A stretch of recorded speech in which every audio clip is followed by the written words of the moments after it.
Assalamualaikum warahmatullahi wabarakatuh.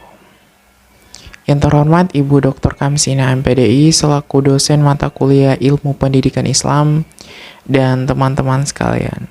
Selamat pagi, selamat siang, dan selamat malam, dan salam sejahtera bagi kita semua. Saya Ismail Mubarak dari kelas A, jurusan Pendidikan Bahasa Inggris, Fakultas Tarbiyah dan Keguruan Universitas Islam Negeri Alauddin Makassar. Nah, kali ini saya akan menjelaskan materi ilmu pendidikan Islam sebagai tugas final atau ujian akhir semester untuk mata kuliah ilmu pendidikan Islam. So, let's get started. Materi pertama adalah ragam metode pendidikan Islam. Metode merupakan suatu cara dalam menempuh proses pembelajaran agar tercapainya tujuan pengajaran, dan salah satu cara mempermudah pembelajaran disampaikan. Maka metode dalam pendidikan Islam sangat penting dalam kegiatan belajar dan mengajar. Tayyar Yusuf dan Syaiful Anwar mengatakan bahwa terdapat beberapa faktor yang perlu diperhatikan dalam memilih dan mengaplikasikan sebuah metode pendidikan.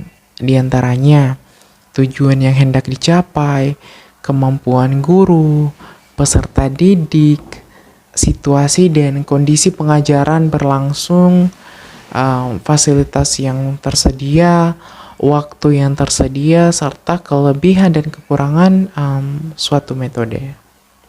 Baik, terdapat beberapa pendekatan metode dalam pendidikan Islam. Yang pertama, pendekatan agamis.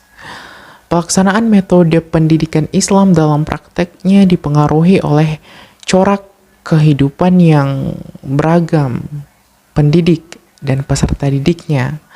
Corak ini memberikan dampak yang besar kepada kepribadian peserta didik. Oleh karena itu, agama merupakan salah satu unsur metode pendidikan dan pengajaran Islam. Al-Quran dan hadis tidak dapat dipisahkan dari pelaksanaan metode pendidikan Islam. Dalam kedudukannya sebagai dasar dan sumber ajaran Islam, maka metode pendidikan Islam harus merujuk kepada kedua sumber ajaran tersebut dengan sendirinya, sehingga segala pelaksanaan dan penggunaan metode pendidikan Islam tidak menyimpang dan dari koridor Al-Quran dan hadis. Selanjutnya, pendekatan biologis.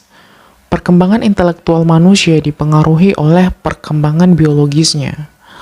Semakin lama perkembangan biologi seseorang, maka semakin meningkat pula daya intelektualnya.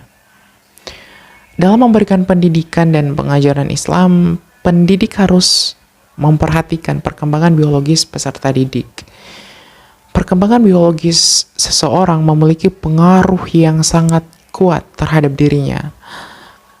Karena seseorang yang menderita cacat jasmani akan memiliki kelemahan dan kelebihan yang tidak dimiliki oleh orang normal. Baik, selanjutnya adalah pendekatan psikologis. Metode pendidikan Islam baru dapat diterapkan secara efektif jika didasarkan pada perkembangan dan kondisi fisik dan psikis peserta didik.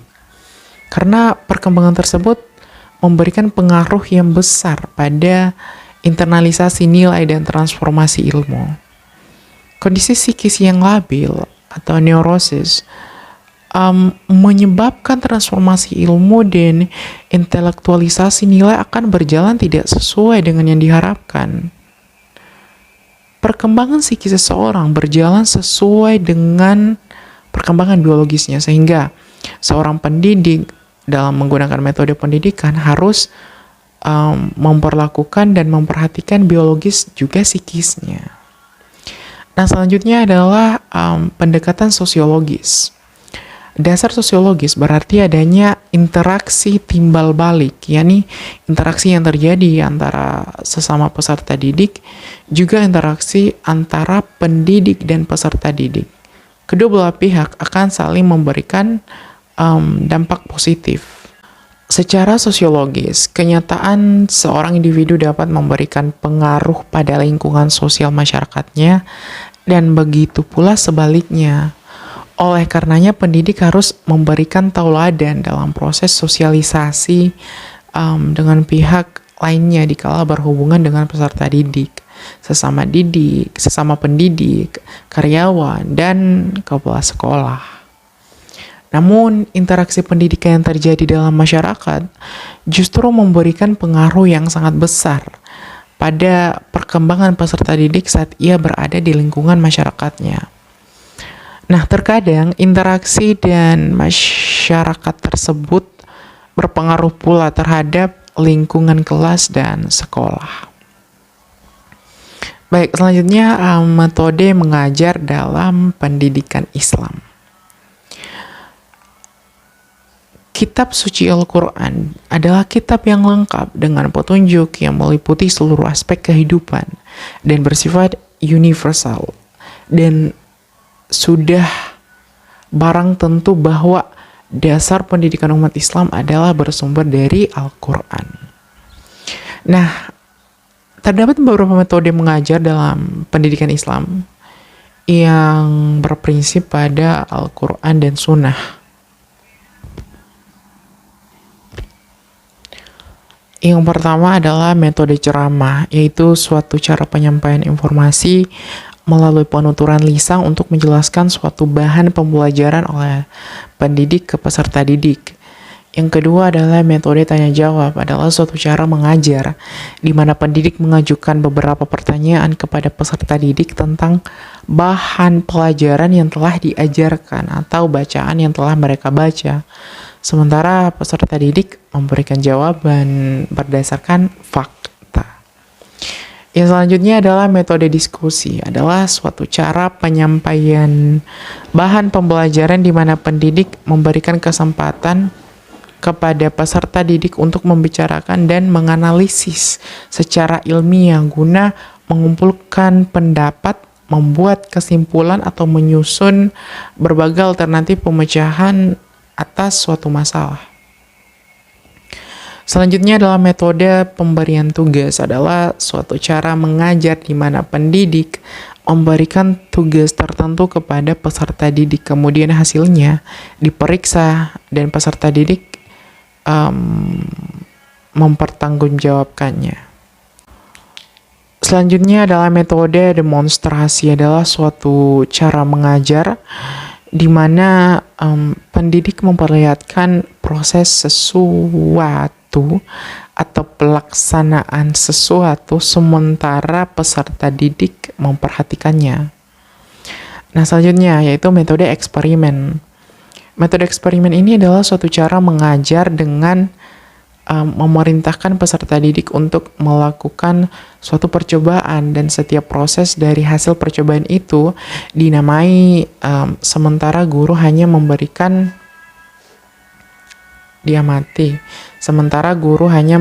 arahan saja. Metode kerja kelompok adalah suatu cara mengajar di mana pendidik membagi peserta didik dalam kelompok belajar tertentu, dan setiap kelompok diberi tugas tertentu dalam rangka mencapai tujuan pembelajaran. Yang kedelapan, metode kisah adalah suatu cara mengajar di mana pendidik memberikan materi pembelajaran melalui kisah atau cerita, tetapi cerita yang dia ambil berdasarkan Al-Quran dan hadis. Dan yang terakhir adalah metode tagrib atau tahrib. Metode targhib atau tarhib adalah suatu cara mengajar di mana pendidik memberikan materi pembelajaran dengan menggunakan ganjaran terhadap kebaikan, reward, dan hukuman terhadap keburukan, punishment, agar peserta didik terbiasa melakukan kebaikan dan menjauhi keburukan. Nah, terdapat beberapa teknik mengajar dalam pendidikan Islam. Berbeda dengan metode, teknik ini mengajar dalam pendidikan Islam itu lebih bersifat spesifik. Hadari Nawawi 7 menawarkan beberapa teknik pendidikan Islam seperti misal mendidik melalui keteladanan, mendidik melalui kebiasaan, mendidik melalui nasihat dan cerita, mendidik melalui disiplin, mendidik melalui partisipasi, dan mendidik melalui pemeliharaan. Baik, materi selanjutnya adalah berkenalan dengan pesantren, madrasah, dan sekolah. Pesantren atau pesantren adalah sebuah lembaga pendidikan Islam tradisional yang para siswanya tinggal bersama dan belajar di bawah bimbingan guru yang lebih dikenal dengan sebutan kiai dan mempunyai asrama untuk tempat menginap santri. Nah, madrasah adalah sekolah atau perguruan yang didasarkan pada agama Islam. Sedangkan jenjangnya itu juga ada 3, ada madrasah ibtidaiyah, madrasah sanawiyah, dan madrasah aliyah yang setara dengan SD, SMP, dan SMA. Nah, adapun sekolah, kata sekolah ini memiliki arti bangunan atau lembaga untuk belajar dan mengajar, serta tempat menerima dan memberi pelajaran. Nah, dari pengertian tersebut dapat kita artikan bahwa pendidikan sekolah diselenggarakan tidak hanya dikhususkan untuk mempelajari ilmu pengetahuan umum saja, akan tetapi sebuah usaha untuk menuntut kepandaian dan pembelajaran pada semua aspek ilmu pengetahuan termasuk agama. Nah, perbedaan madrasah, pesantren, dan sekolah. Perbedaan yang pertama itu dari kurikulum. Kurikulumnya itu berbeda. Nah, yang kedua adalah kegiatan belajar pesantren yang dimana lebih padat dibandingkan sekolah umum. Nah, juga santri ditanamkan pendidikan akhlak yang lebih dalam. Dan juga santri itu tinggal di asrama, tidak sama dengan SMP dan SMA, bahkan SD. Dan yang terakhir adalah santri diajarkan untuk memiliki sifat mandiri dan disiplin. Materi selanjutnya adalah gagasan dan pembaruan pemikiran pendidikan Islam Azziumardi Azra. Azziumardi Azra merupakan salah satu tokoh pendidikan Islam di Indonesia. Tujuan pendidikan Islam menurut Azziumardi Azra ialah terbentuknya kepribadian utama berdasarkan nilai-nilai dan ukuran Islam. Nah, adapun tujuan akhir dari pendidikan Islam tidak lepas dari tujuan hidup seorang Muslim. Tujuan pendidikan sama dengan tujuan manusia yang menginginkan menjadi manusia yang baik. Nah, pemikiran pendidikan Islam menurut Azziumardi Azra, yang pertama adalah demokratisasi pendidikan Islam. Menurut Azziumardi Azra, demokratisasi adalah proses menuju demokrasi. Sedangkan demokrasi pendidikan menurut Azra adalah proses menuju demokrasi di bidang pendidikan. Nah, dengan demikian, demokratisasi pendidikan adalah proses menuju demokrasi pendidikan Islam. Menurut Azra, demokrasi pendidikan Islam bertujuan akhir pembentukan masyarakat Indonesia yang demokrasi, bersih, bermoral, dan berakhlak, serta berpegang teguh pada nilai teladan. Nah, selain itu, Azra juga mengemukakan beberapa ciri demokratisasi pendidikan Islam. Yang pertama, adanya kurikulum yang dinamis dan memberikan ruang bagi terwujudnya kreativitas peserta didik dan mempunyai semangat untuk melakukan perubahan sosial.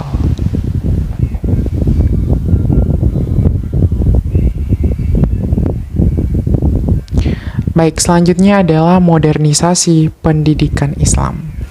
Aziumar Diazra menyebutkan bahwa pemikiran dan program modernisasi pendidikan Islam memiliki akar-akarnya dalam pemikiran dan program modernisasi pemikiran dan ilustrasi Islam secara keseluruhan. Baginya modernisasi pemikiran dan kelembagaan merupakan prasyarat kebangkitan kaum muslimin di masa modern.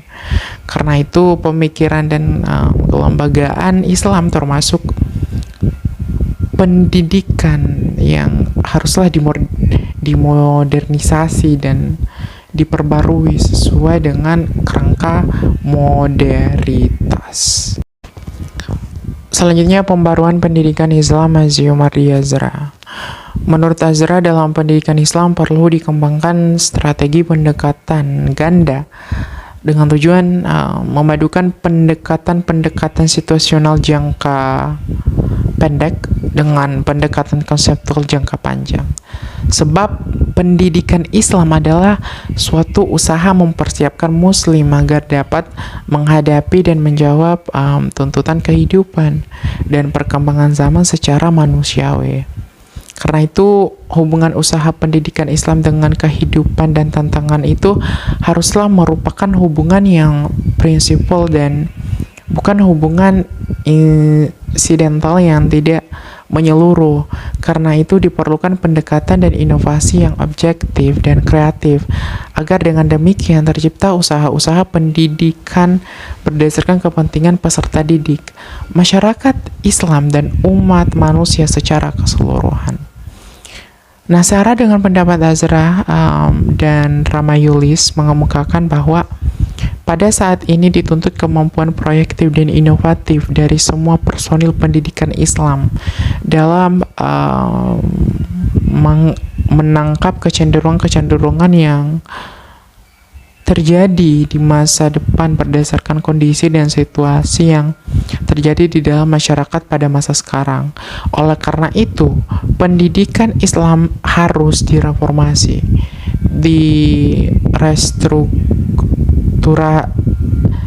distrukturisasi, dan diinovasi agar dapat menyesuaikan diri dengan dinamika masyarakat dan dapat memenuhi tuntutan dan kebutuhan masyarakat era pasar bebas. Materi selanjutnya adalah perspektif pembaruan pemikiran dan gerakan Islam Indonesia kontemporer. Pendidikan Islam dalam realitas. Perjuangan umat Islam untuk mensejahterakan pendidikan Islam dengan pendidikan umum sebenarnya sudah lama dimulai. Tetapi hingga saat ini pendidikan Islam dapat dikatakan masih harus diperjuangkan terus mewujudkan maksud tersebut. Hal ini disebabkan oleh eksistensi pendidikan Islam yang sering kali harus berhadapan dengan negara. Artinya, kebijakan politik pemerintah tentang pendidikan Islam dapat dikatakan tidak kondusif. Jika dilihat dari kebijakan politik pendidikan pemerintah Indonesia, maka realitas pendidikan Islam dapat dipetakan ke dalam 4 periode. Pertama, kebijakan politik pemerintah pada masa prakemerdekaan. Kedua, kebijakan politik pemerintahan Indonesia pada masa Orde Lama.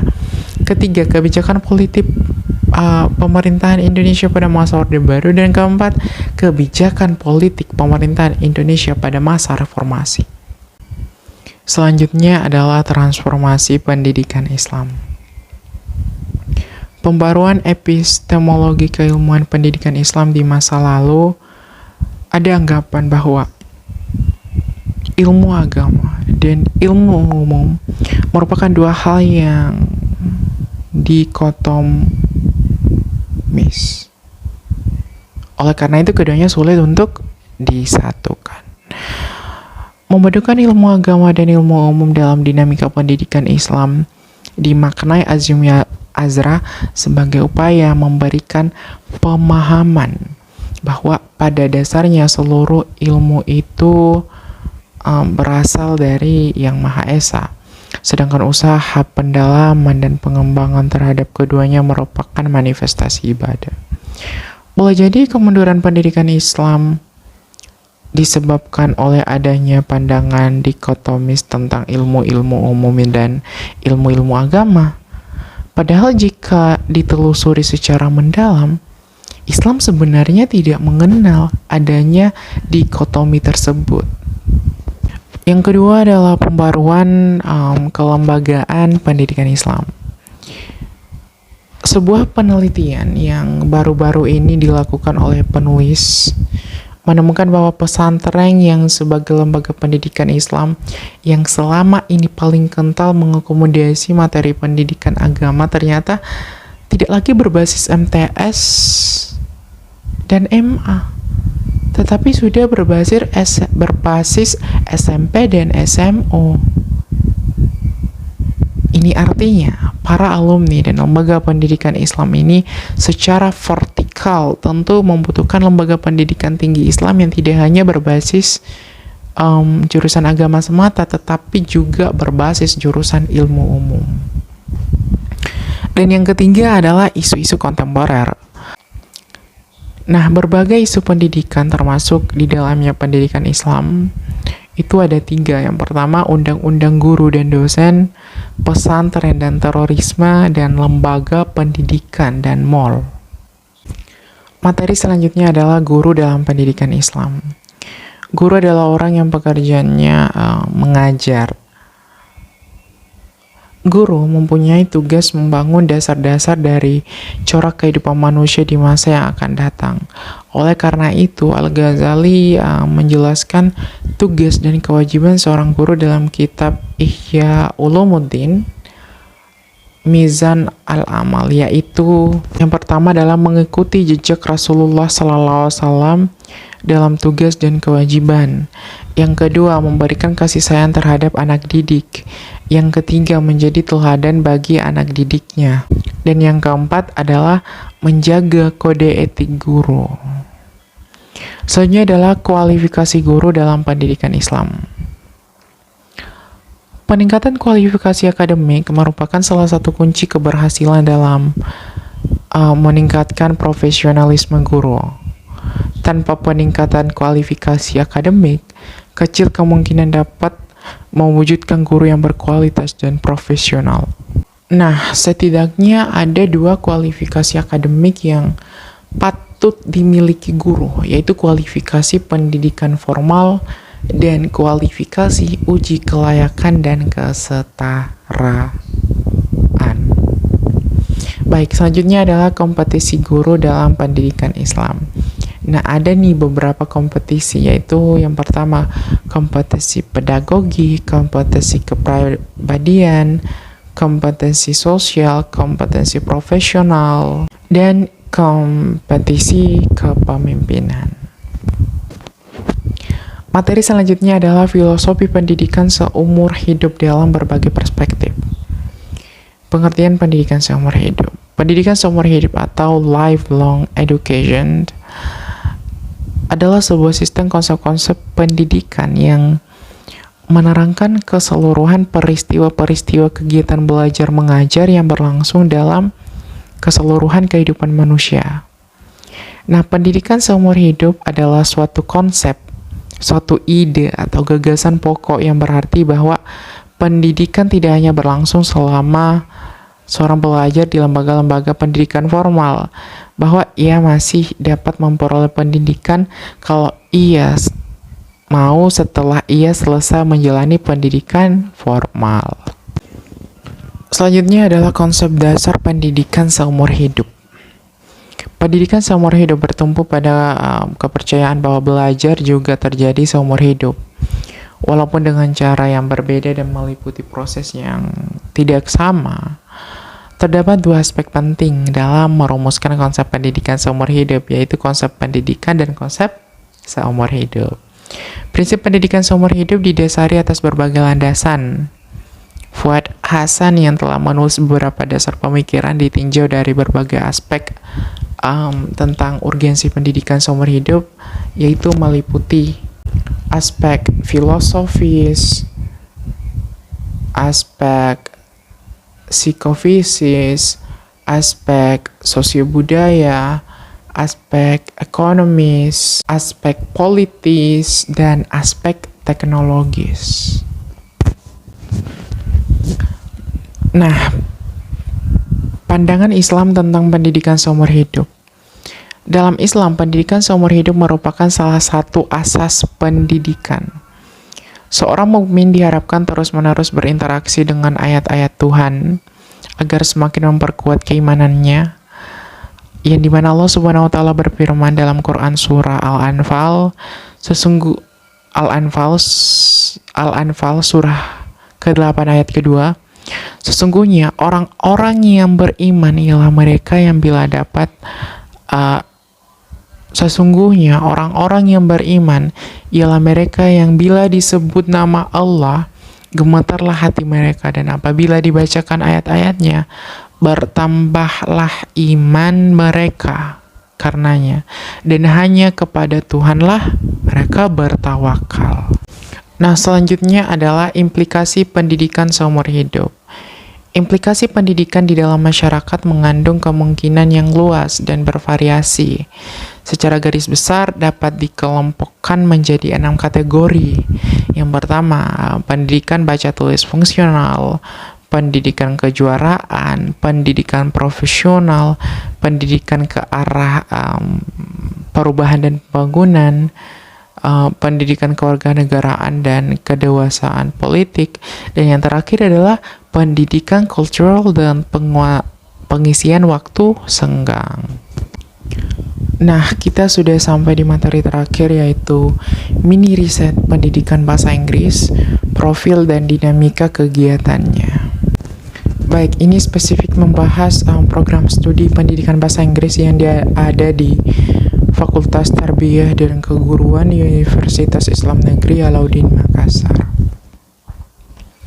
Program studi pendidikan bahasa Inggris dimulai dengan dibukanya beberapa jurusan dan program studi yang ada dalam lingkup IAIN UIN Alauddin Makassar, termasuk tadris bahasa Inggris. Pada masa jabatan Rektor IAIN Alauddin Makassar, Profesor Dr. Haji Abdul Muin Salim, berdasarkan SK Rektor nomor B12 SKPPP 009106 tentang pembukaan jurusan dan program studi dalam lingkup IAIN Alauddin Makassar. Tertanggal 3 September 2001, surat keputusan ini kemudian dikuatkan dengan surat keputusan Direktur Jenderal Kelembagaan Agama Islam nomor DC 11-269/2002 tentang penyelenggaraan program studi pendidikan bahasa Inggris jurusan tadris pada Fakultas Tarbiyah lain Alauddin Makassar. Tertanggal 16 Juli 2002 berdasarkan SK Ban PT 0670 SK Ban PT Akred 6 2016, status program tadris bahasa Inggris Fakultas Tarbiyah kemudian berubah menjadi program studi pendidikan bahasa Inggris hingga saat ini. Nah, program studi pendidikan bahasa Inggris yang saya jelaskan tadi ini itu terletak di Universitas Islam Negeri Alauddin Makassar, terakreditasi B oleh Ban PT berdasarkan SK Ban PT 0670 SK Ban PT Agred S6 2016. Gelar akademik di jurusan ini adalah SPD dengan bahasa pengantar adalah bahasa Inggris atau bahasa Indonesia dengan masa studi selama 4 tahun. Nah, selanjutnya adalah pimpinan-pimpinan yang ada di jurusan ini. Sejak berdirinya program studi ini, dari tadris bahasa Inggris hingga prodi pendidikan bahasa Inggris, sampai saat ini tuh sudah ada 5 orang ketua jurusan yang menjadi pemimpin. Yang pertama, Dr. Andes Haji Nur Asik M. Hum. Itu di tahun 1998 sampai tahun 2005. Yang kedua, ada Dr. Andes Haji M. Rusdi T. Haji MAG tahun 2005 sampai 2008. Dan yang ketiga ada Profesor Dr. Juwaria Ahmad MPD MTsol tahun 2008 sampai 2015. Dan yang keempat ada Dr. Kamsina MPDI itu tahun 2015 sampai tahun 2019. Dan pada yang kelima yang sampai saat ini juga yaitu Profesor Dr. Anda Haja Siti Aziza MED ST PhD tahun 2019 sampai sekarang yang menjadi ketua jurusan di pendidikan bahasa Inggris. Dan selanjutnya adalah Senat. Program studi pendidikan bahasa Inggris saat ini memiliki 2 orang anggota Senat Fakultas, yaitu Dr. Kamsina MPDI, anggota Senat Fakultas, dan Dr. Haji Mardiana M. Home, anggota Senat Fakultas.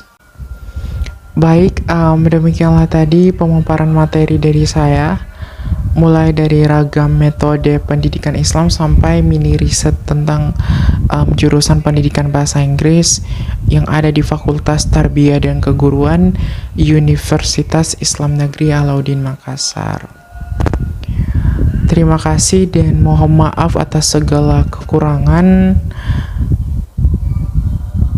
Wassalamualaikum warahmatullahi wabarakatuh.